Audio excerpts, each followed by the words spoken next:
زندگی کی کتاب ہے یسوع، مہکا مہکا گلاب ہے یسوع۔ زندگی کی کتاب ہے یسوع، مہکا مہکا گلاب ہے یسوع۔ آب شاروں کی گنگناہٹ میں، آب شاروں کی گنگناہٹ میں، ہر طرف بے نقاب ہے یسوع۔ زندگی کے سبھی سوالوں کا، زندگی کے سبھی سوالوں کا سب سے بہتر جواب ہے یسوع۔ ناظرین، آپ کے اپنے پسندیدہ پروگرام سوال آپ کا میں آپ کو خوش آمدید کہتے ہیں، اور میرے ساتھ اس وقت موجود ہیں جناب ضیاء المسیح۔ جناب ضیاء المسیح، ہم آپ کو پروگرام سوال آپ کا میں ویلکم کہتے ہیں جی، اور ہم آج جو ہے وہ جہاں سے ہم نے گزشتہ ہفتہ چھوڑا تھا، جیسے ناظرین کے ساتھ مل کے ہم متی کی انجیل کی اپولوجیٹک سروے پہ بات کر رہے ہیں، اور ہم نے پہلے چیپٹر پہ جو ہے وہ گفتگو کا اختتام کیا تھا۔ گزشتہ پروگرامز میں ہم نے اس پہ بات بھی کی، اور اس پہ آپ اپنا نقطہ نظر بھی واضح کر چکے ہیں کہ یوسف اور یوسیس جو ہے یہ دو مختلف لوگ ہیں اور مختلف نام ہیں، لیکن ہمارے ناظرین کی طرف سے یہ ایک سوال آیا ہے، جیسے متی رسول نے جو ہے مسیح یسوع کے بھائیوں کی جو لسٹ دی ہے 13 باب میں، انہوں نے یعقوب اور یوسف لکھا ہے، جبکہ مرکز کے انجیلی بیان میں 6 باب میں جو ہمیں نام ملتے ہیں مسیح کے بھائیوں کی لسٹ میں، یعقوب اور یوسیس لکھا ہے وہاں پہ۔ تو سوال یہ ہے کہ کیا یہ یوسف اور یوسیس ایک ہی شخص ہے؟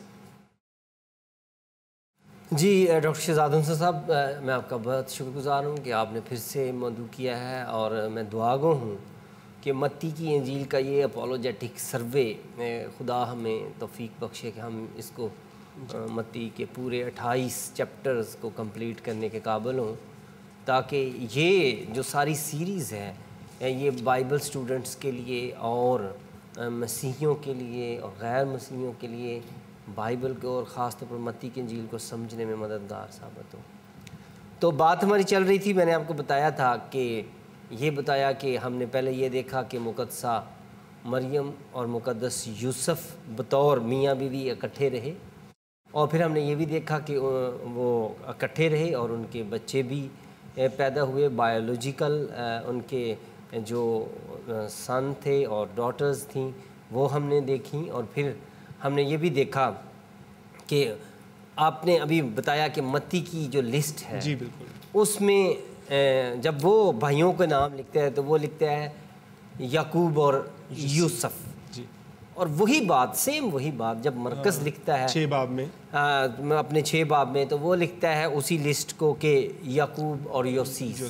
اور کچھ لوگوں کا یہ بھی کہنا ہے کہ اگر ہمارے کچھ مکتبہ فکر کے لوگ جو ہیں، کچھ اور سیکٹ کے لوگ جو ہیں، انہوں نے ایسا سوچ لیا ہے کہ دراصل جو یعقوب اور یوسف ہیں یہی یسوع کے بھائی ہیں، اور یہی کسی ان کے خالازاد تھے، اور اس طرح سے ہم نے آپ کو بتا دیا کہ مقدسہ مریم کی کوئی ایسی بہن نہیں تھی جس کا نام بھی مریم تھا، یہ بھی بات ہوگی۔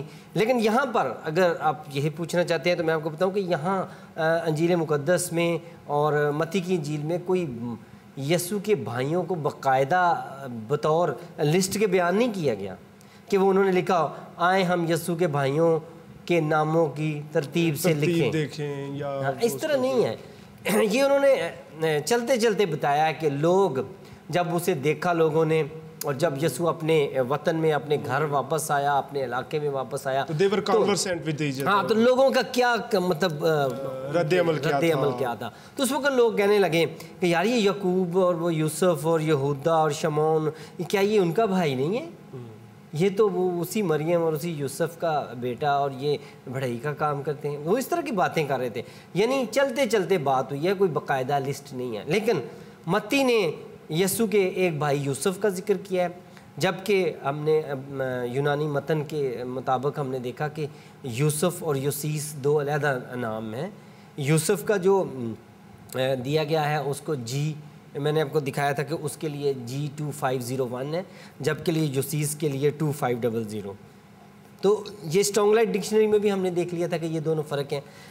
یہاں پر اب یہ تضاد کی کوئی بات نہیں ہے، اور نہ یہ کوئی یہ ہو رہا ہے کہ وہ ایک ہی بات کو دو طرح سے بیان کر دیا، بلکہ متی نے یوسف بھائی کا ذکر کر دیا ہے اور مرکز نے یوسیس کا، اور ہم سمجھ سکتے ہیں کہ یہ دونوں ہی یسوع کے بھائی تھے، لیکن متی نے اپنے انجیلی بیان میں یوسیس کا ذکر نہیں کیا اور مرکز نے اپنے انجیلی بیان میں یوسف کا ذکر نہیں کیا، تو لہٰذا یہ بھائیوں کو اب گنیں گے تو وہ بن جائیں گے یعقوب، یوسف، یوسیس، یہودا اور شمعون، 5 بن جائیں گے۔ لہٰذا یہ کوئی مسئلہ نہیں ہے، یہ ایکسپلینیشن ہے کہ ایک مصنف نے اس کا ذکر کیا ہے، دوسرے نے دوسرے بھائی کا ذکر کر دیا ہے۔ ایسے ہی ہے جیسے لوگ باتیں کر رہے تھے کہ بھائی ہم ان کا بھائی نہیں ہے، یہ فلاں کا ہو سکتا ہے اس وقت وہ بولتے انہوں نے کسی کا نام لیا، اور جب لوکا نے اس کو لکھا ہے تو اس نے اس کا نام لیا، لہٰذا اس سے ہمیں ایک نام کا بھائیوں کی لسٹ میں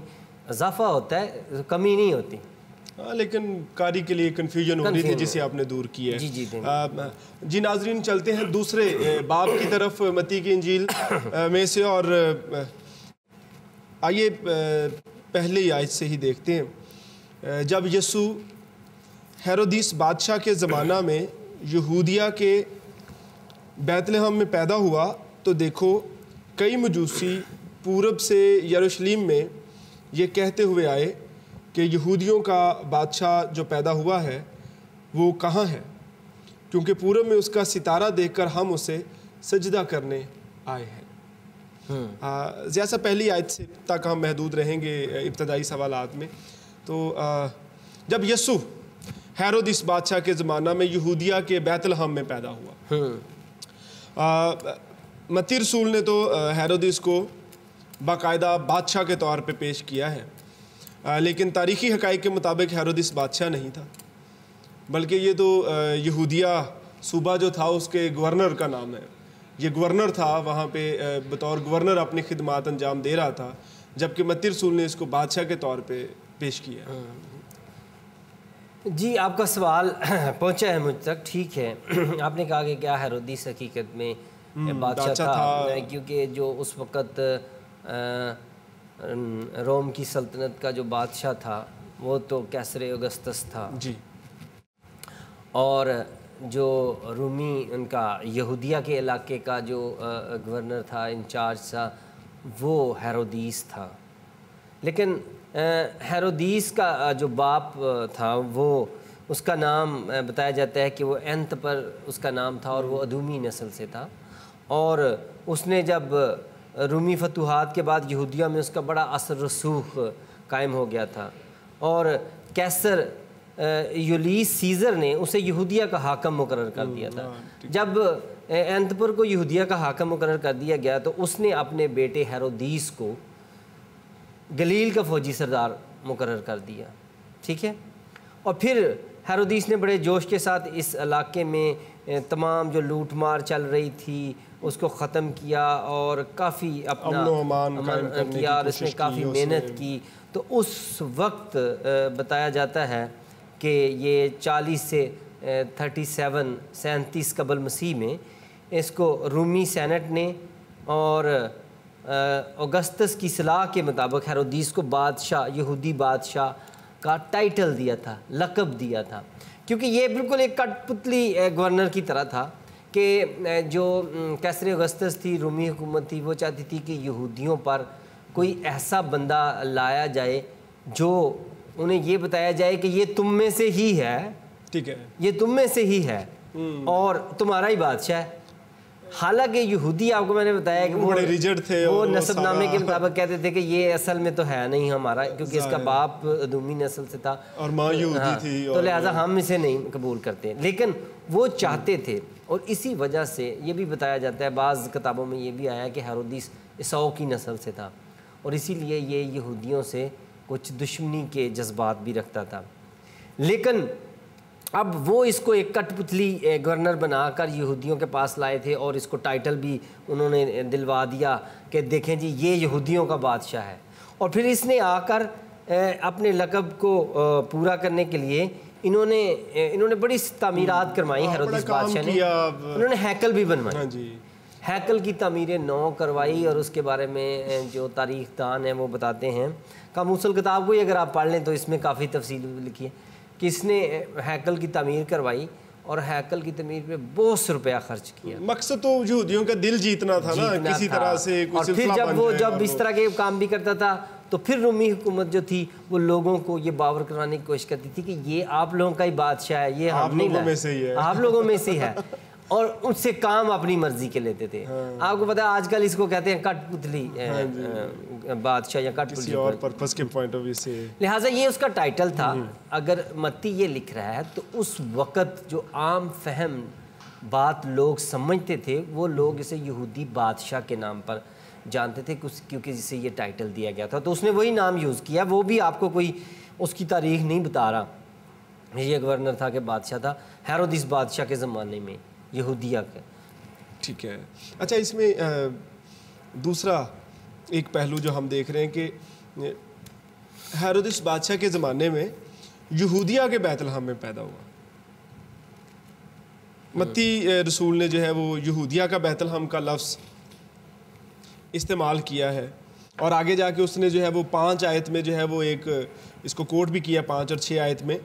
انہوں نے اس سے کہا یہودیہ کے بیت لحم میں, کیونکہ نبی کی معرفت یوں لکھا گیا ہے, یہ 6 آیت جو ہے, تو یہودا کے حاکموں میں ہرگز سب سے چھوٹا نہیں. اے بیت لحم یہودا کے علاقے, تو یہودا کے حاکموں میں ہرگز سب سے چھوٹا نہیں, کیونکہ تجھ میں سے ایک سردار نکلے گا جو میری امت اسرائیل کی گلہ بانی کرے گا. اب یہاں پہ جو ہے وہ ایک تو اس نے جو حوالہ کوٹ کیا ہے میکا میں سے, اور یہاں پہ بھی اس نے متی 2 باب 6 آیت میں ہم پڑھ رہے ہیں. اور وہ کیا اس علاقے میں اور بھی کوئی بیت لحم تھے جیسے یہ یہودیہ کا بیت لحم بات کر رہا ہے, کیونکہ میکا تو جو ہے وہ بات کر رہا ہے اے بیت لحم افراتا, اگرچہ تو یہودا کے ہزاروں میں شامل ہونے کے لیے چھوٹا ہے تو بھی تجھ میں سے ایک شخص نکلے گا. ٹھیک ہے. تو وہ میکا کا وہ حوالہ جو متی نے یہاں پہ کوٹ کیا ہے, تو ایسے نہیں لگتا جیسے وہ تھوڑا چینج کر کے پیش کر دیا ہے؟ ہاں, ہم ہی بات کرتے ہیں اس پہ کہ آپ دراصل جو اس سوال میں یا جو قاری ہے جو پڑھنے والا ہے اس کی کنفیوژن, ہاں اس کے لیے کنفیوژن تو موجود ہے. یہ پوچھنا چاہ رہا ہے کہ بیت لحم لکھا ہے یہودیہ کا بیت لحم, تو اس سے لگتا ہے کہ کچھ اور بھی بیت لحم تھے. ظاہر ہے دوسرا. ہاں, میرا جواب ہے کہ ہاں اور بھی بیت لحم تھے. بائبل مقدس کے مطابق ایک زبلون کا بیت لحم تھا اور ایک یہودیہ کا بیت لحم تھا. اور زبلون کا بیت لحم اور یہودیہ کا بیت لحم, زبلون کا بیت لحم کی بارے اگر ہم جانیں تو وہ گلیل کے شہر ناصرت سے شمال مغرب میں 7 میل پر واقع ایک قصبہ تھا جسے زبلون کا بیت لحم بھی کہا جاتا. اور یہ بنی زبلون کی میراث کا علاقہ تھا. اور بنی زبلون کا ذکر یشوع کی کتاب 19واں باب اس کی 10 سے 12 آیت میں لکھا ہے. وہاں پر اس طرح سے کچھ لکھا ہے, اور تیسرا قرہ بنی زبلون کے اور ان کے گھرانے کے موافق نکلا اور ان کی میراث کی حد سارید تک تھی. یعنی زبلون, بنی زبلون ایک بتایا گیا ہے, ان کی میراث کا علاقہ بتایا گیا ہے. اور یہ زبلون کا بیت لحم ایک ان سے بھی منسوب تھا. اچھا, ایک بیت لحم زبلون کا ہے اور دوسرا یہودیہ کا ہے. یہودیہ. اچھا, اب اس پہ بھی ذرا روشنی ڈال دیجیے. یہودیہ کا بیت لحم ظاہر ہے کہ ہمیں پتہ ہے کہ وہ یروشلم کے نزدیک تھا. یروشلم کے کتنا نزدیک تھا کہ یروشلم کے جنوب میں 5 میل کے فاصلے پر یہ جو قصبہ تھا یہ موجود تھا. اور یہ بڑا اہم تھا. یہاں پر چونکہ اسحاق کے بیٹے یعقوب کے زمانے میں اس کا نام افرات یعنی پھلدار تھا. ابھی آپ ذکر کر رہے تھے کہ چونکہ میکا آپ نے تو اسے لکھا افراتا کا بیت لحم. بالکل. تو دراصل جو اسحاق کے بیٹے یعقوب کے زمانے میں اس کا نام افرات تھا, اور افراتا بھی اسے کہا جا سکتا ہے. افراد کا مطلب ہوتا ہے کثرت سے ہونا, اس کا مطلب ہے پھلدار, کثرت, بہت زیادہ, ابنڈنس. جی بالکل. تو اسی جگہ پر یعقوب نے اپنی محبوب بیوی راخل جو تھی اس کو دفن کیا تھا, جو اس کے بیٹے بنیامین کی زچگی کے دوران فوت ہو گئی. ٹھیک ہے. تو وہاں پر بھی بڑی واضح طور پر بتایا گیا ہے. اگر پیدائش 35 باب اس کی 16 سے 19 آیت میں آپ کے سامنے پڑھوں تو آپ کو پتہ چل جائے گا. اور بیتیل سے چلے اور افراد تھوڑی ہی دور رہ گیا تھا. راخل کے درد ذیل لگا اور وضع حمل میں نہایت دقت ہوئی, اور جب وہ سخت درد میں مبتلا تھی تو کچھ میں چھوڑ رہا ہوں. جی. اور راخل مر گئی اور افرات یعنی بیت لحم کے راستہ میں دفن ہوئی. یعنی کہ بیت لحم اور افرات وہ ایک ہی علاقے کے 2 نام تھے. اور افراط اسے کہا جاتا تھا اس کے پھلوں کی کثرت کی وجہ سے، ہاں شاید پیدائش 48 باب اس کی 7 آیت میں سے اور واضح کر دیا گیا ہے کہ یہی وہ بیت الحم ہے جسے افراطہ بھی کہا گیا۔ تو آگے میں پڑھتا ہوں، لکھا ہے تو راخل نے راستے ہی میں جب افراط تھوڑی دور رہ گیا تھا میرے سامنے ملک کنعان میں وفات پائی اور میں نے اسے وہیں افراط کے راستے میں دفن کیا۔ بیت لحم وہی ہے، یہ وہی بیت الحم تھا، یعنی اسی کو افراطہ اور اسی کو بیت لحم، یہودیہ کا بیت لحم اسی کو کہا جاتا تھا۔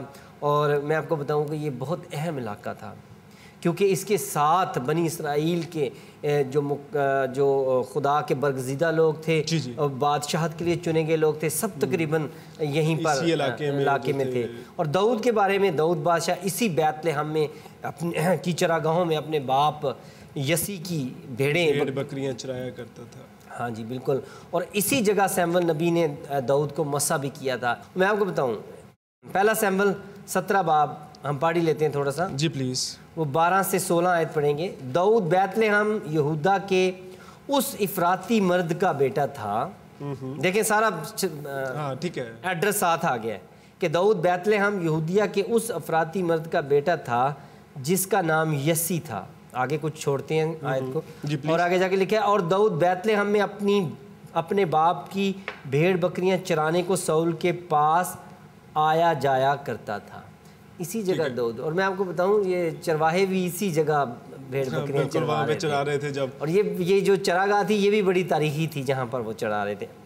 اور اسی کو بعد میں داؤد کا شہر بھی کہا گیا ہے، اور ہم دیکھتے ہیں کہ لوکا نے اسے بڑی خوبصورتی کے ساتھ کہا ہے کہ آج داؤد کے شہر میں تمہارے لیے ایک منجی پیدا ہوا، یعنی کہ ان کو باور کروایا جا رہا تھا کہ بھائی آپ اس کو ذہن میں رکھو کہ یہ داؤد کا شہر ہے اور ابن داؤد پیدا ہو رہا ہے، اور یہ ساری بات کی سلطنت سے متعلق شخصیت ہے۔ اور کبھی یہ وقت تھا کہ میں نے آپ کو بتایا کہ متی کے پہلے باب کے آخر میں لکھا ہے کہ یہ لوگ سارے اسیری میں چل گئے تھے، گرفتار ہو کر بابل جانے کے بعد یکونیہ سے سیالتیل اور پھر وہ سارے، اور اینڈ یوسف پہ ہوتا ہے، اور اب یسوع کے وسیلے سے یہ خاندان دوبارہ بحال ہونے لگا تھا، شاہی فیملی جو ہے وہ دوبارہ بحال ہونے لگی تھی۔ بیت لحم میں پھر سے خدا نے وہیں لے آیا تھا جہاں سے یہ اسیر ہو کے گئے تھے۔ لیکن ایک خاص بات اگر میں آپ کو بتاؤں کہ چونکہ اہل اسلام کے نزدیک بھی اسے بڑی اہمیت دی گئی، آپ نے واقعہ معراج تو بہت سنا ہوگا۔ جی بالکل، واقعہ معراج کو جب ہم اہل اسلام سناتے ہیں تو بہت کم اس بات کا ذکر کرتے ہیں جس کا میں ابھی کرنے جا رہا ہوں، کہ جب بھی ہم دیکھتے ہیں کہ اس کی یہ جو روایت ہے وہ نسائی نے بھی بیان کی، طبرانی میں بھی ہے، تفسیر ابن کثیر صفحہ نمبر 196 اور جلد نمبر 3 سورہ بنی اسرائیل کی تشریح و تفسیر کرتے ہوئے وہاں پر مرقوم ہے تفسیر ابن کثیر میں، تفسیر ابن کثیر صفحہ نمبر 196 جلد نمبر 3 میں، وہاں پر ایک روایت ہے کہ معراج شریف کو جاتے ہوئے جبرائیل علیہ السلام نے ایک جگہ پیغمبر اسلام کو اتارا، کسی جگہ پر اتارا، جی ایک دو جگہ اور بھی اتارا، لیکن وہ کچھ اور اہمیت کی باتیں تھیں۔ لیکن جب یہاں پر اتارا تو ساتھ یہ بھی کہا کہ آپ نماز پڑھیں، 2 رکعت نماز پڑھ لیں۔ اچھا، یہ جبرائیل علیہ السلام جو ہے ہاں، انہوں نے پیغمبر اسلام سے کہا کہ انہیں کسی جگہ اتارا اور پھر کہا کہ یہاں پر وہ 2 رکعت نماز پڑھ لیں، اور آپ نے 2 رکعت نماز پڑھنے کے بعد پوچھا کہ یہ کون سی اہم جگہ ہے جہاں مجھے معراج شریف لے جاتے ہوئے اتارا گیا ہے، اور تو اس وقت جبرائیل نے فرمایا کہ یہ جگہ جائے پیدائش عیسیٰ المسیح ہے، اور بالکل وہاں پہ لکھا ہے یہ بیت لحم ہے۔ اچھا، یہ کیا آپ نے ریفرنس کیا دیا؟ میں نے ریفرنس آپ کو دیا ہے تفسیر ابن کثیر صفحہ نمبر 196 جلد نمبر 3 اور سورہ بنی اسرائیل کی تشریح کرتے ہوئے یہ روایت کوٹ کی گئی ہے۔ یعنی کہ آپ دیکھیں کہ راستے میں جب پیغمبر اسلام معراج شریف کے سفر پر جا رہے تھے تو راستے میں نہیں اتارا، بہت سے نبیوں کی جائے پیدائش آئی، بہت سے نبیوں کے اہم مقامات آئے، لیکن نہیں اتارا گیا انہیں۔ لیکن جب اتارا گیا تو کہاں اتارا گیا؟ بیت لحم میں، بیت لحم، عیسیٰ المسیح کی جائے پیدائش پر۔ اس سے نہ صرف یہ پتہ چلتا ہے کہ نہ صرف بیت لحم جو ہے وہ مسیحیوں اور یہودیوں کے لیے اہم ہے اور عزت کے قابل جگہ ہے، بلکہ وہ اہل اسلام کے لیے بھی انتہائی قابل احترام جگہ ہے، اور بلکہ اس سے یہ بھی پتہ چلتا ہے کہ عیسیٰ المسیح کی پیدائش کو کس طرح سے اہمیت دی ہے اللہ تعالیٰ نے، کہ ان کی پیدائش کی جگہ پر اتارا ہے، ان کسی اور بھی جگہ پہ اتار دیتے ہیں، اتارا جا سکتا تھا، ناصرت میں انہوں نے ساری عمر گزاری، وہاں پہ اتارا جا سکتا تھا، لیکن اس کا مطلب ہے کہ ان کی پیدائش کو بھی اہمیت دی گئی ہے کہ جب وہ پیدا ہوئے تو وہ بھی اہم دن تھا، اور اس وقت نماز پڑھی، اور آپ کو یاد ہو کہ ہماری ایک دفعہ اس موضوع پہ جب کسی کے ساتھ باقاعدہ سے ڈبیٹ چل رہی تھی کرسمس کے موضوع پہ، تو ہم نے اپنے دوستوں کو دعوت دی تھی کہ نہ صرف یہ ہے کہ آپ کو کرسمس منانا چاہیے بلکہ کرسمس کی نماز کا بھی اہتمام کرنا چاہیے، کیونکہ یہ بھی سنت نبوی میں ہے۔ بالکل، اس پہ تو ایک ان کیمرہ ڈیبیٹ سیشن میں آپ اس پہ بات کر چکے ہیں۔ سنا ہے کہ دوسری صدی میں جو قسطنطین بادشاہ تھا، اس نے وہاں پر اس جگہ پر جس کو بتایا گیا کہ یہ یسوع مسیح کی جائے پیدائش ہے، اس پر اس کی اور اس کی والدہ ہیلینا نے چرچ آف دا نیٹیوٹی جو ہے نا وہ بنایا ہے۔ ٹھیک ہے، قسطنطین نے وہ تعمیر اور چرچ آف نیٹیوٹی کو آج بھی لوگ دیکھنے جاتے ہیں، اور وہ اس کو بڑی خوبصورت جگہ ہے، اور موجودہ بیت لحم کے بارے میں بتایا جاتا ہے کہ وہ ایک قصبہ ہے، اور اس کی آبادی تقریباً 10,000 نفوس سے بھی کم ہے۔ اچھا، اتنا ابھی بھی کم، مطلب چھوٹا قصبہ ہے، اور لیکن اس کی بتایا جاتا ہے کہ وہاں زیتون، بادام، انگور اور انجیر جو ہے وہ بہتات سے پیدا ہوتے ہیں، اور اب بھی کہتے ہیں کہ شمال مشرق میں اب بھی چراگاہیں جو ہیں وہ نظر آتی ہیں، اور یہ بھی قاموس الکتاب والا اس کے بارے میں کافی لکھتا ہے اس کے سلسلے میں۔ اچھا ضیاء صاحب، یہ مجوسیوں کے بارے میں بتائیں، یہ مجوسی کون تھے؟ مجوسیوں کا بڑا چرچا ہے، کرسمس کے حوالے سے جب آپ سیلیبریٹ کرتے ہیں تو بہت سارے روایات جڑی ہوئی ہیں، بہت سارے لوگ جو ہیں وہ مختلف قسم کے جو ہے وہ علامات اور سمبلز ان کے حوالے سے استعمال میں لے کے آتے ہیں۔ اچھا، یہ تھے کون؟ مجوسی کون تھے؟ ٹھیک ہے، سب سے پہلے تو ہم اسی کو دیکھ لیتے ہیں کہ لوگوں کا کیا ہے۔ مجوسی پورب سے آئے تھے، پورب کا مطلب ہے مشرق، مشرق کو انگلش میں ایسٹ کہتے ہیں، اور ایسٹ سے آئے تھے تو پھر کہاں سے آئے تھے؟ لہٰذا کچھ لوگوں کا خیال ہے کہ چونکہ یہودیہ کے مشرق میں، یہودیہ کے پورب میں، یہودیہ کے ایسٹ میں چونکہ قدیم ایران لگتا تھا۔ اچھا، ٹھیک ہے، اور اس بات کو سر سید احمد خان صاحب نے بھی اس کی حمایت کی ہے۔ میں آپ کو بتاؤں، وہ جو تفسیر انہوں نے کی ہے، میں نے پچھلے دنوں ہی وہ تفسیر حاصل کی ہے، جو سر سید احمد خان جو کہ ایک مسلم سکولر تھے، انہوں نے علی گڑھ سے جسے شائع کیا تھا، تو انہوں نے یہ 2 جلدوں میں شائع ہوئی تھی۔ بالکل، انہوں نے کوشش کی ہے، اس کا نام ہے تفسیر تورات و انجیل۔ اس میں وہ لکھتے ہیں کہ وہ کہتے ہیں کہ میں اس بات سے متفق ہوں کہ مجوسی جو تھے وہ قدیم ایران سے تھے، اور ایران سے آئے تھے، چونکہ یہی یہودیہ کے مشرق میں یہی ہے۔ اور اس طرح کی بات ہمیں اور بھی ملتی ہے کہ بتایا جاتا ہے کہ 611 عیسوی میں ایران کے لوگوں نے ملک کنعان کا محاصرہ کیا تھا، اور انہوں نے مسیحیوں کی سب عبادت گاہوں کو برباد کر دیا تھا، سوائے بیت لحم کی ایک عبادت گاہ کے۔ انہوں نے اس عبادت گاہ کو اس لیے چھوڑ دیا کیونکہ اس کی سامنے کی دیوار پر تصویر تھی جس میں مجوسی تشریف آوری ظاہر کر رہے تھے، اور ایرانی فوجیوں نے پہچان لیا۔ انہوں نے کہا یہ مجوسی تو ہمارے لگ رہے ہیں علاقے کے، لہٰذا اس کو نہ برباد کیا جائے۔ تو اس لیے کچھ جو ہمارے مفسرین ہیں، کمنٹیٹرز ہیں، وہ کہتے ہیں کہ تاریخی پہلوؤں سے اس سے پتہ چلتا ہے کہ جو ایرانی فوجیوں نے مجوسیوں کی تصویر کو دیکھ کر اس طرح کی تعظیم و تکریم کی ہے، تو لگتا ہے کہ وہ ایران ہی کے تھے۔ لیکن مجوسیوں کے بارے میں کچھ لوگوں کا یہ بھی خیال ہے کہ نہیں، وہ جو تھے وہ عرب سے آئے تھے۔ اچھا، عرب سے آئے تھے، لہٰذا اب ہم اس اسکول آف تھاٹ کو بھی دیکھ لیتے ہیں کہ اگر وہ عرب سے آئے تھے تو پھر وہ کون سے تھے۔ لیکن سافٹ پہلو میں آپ کو بتاؤں کہ یہاں پر جب مجوسی آتے ہیں تو یسایہ 60 باب اس کی 3 آیت میں لکھا ہے، اور قومیں تیری روشنی کی طرف آئیں گی اور سلاطین تیرے طلوع کی تجلی میں چلیں گے۔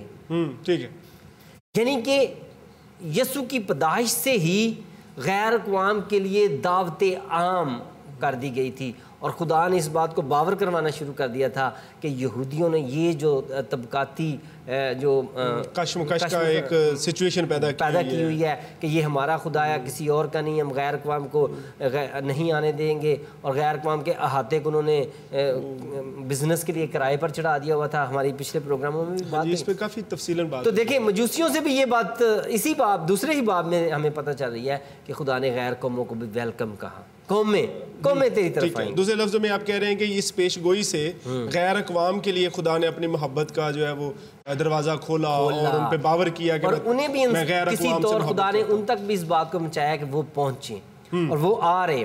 اب دیکھیں وہاں پہ لکھا ہے متی کی انجیل میں، متی 2 باب اس کی کہ دیکھو کئی مجوسی پورب سے یروشلم میں یہ کہتے ہوئے آئے. اب میں نے آپ کو بتایا کہ پورب سے مطلب ہے مشرق، ایسٹ.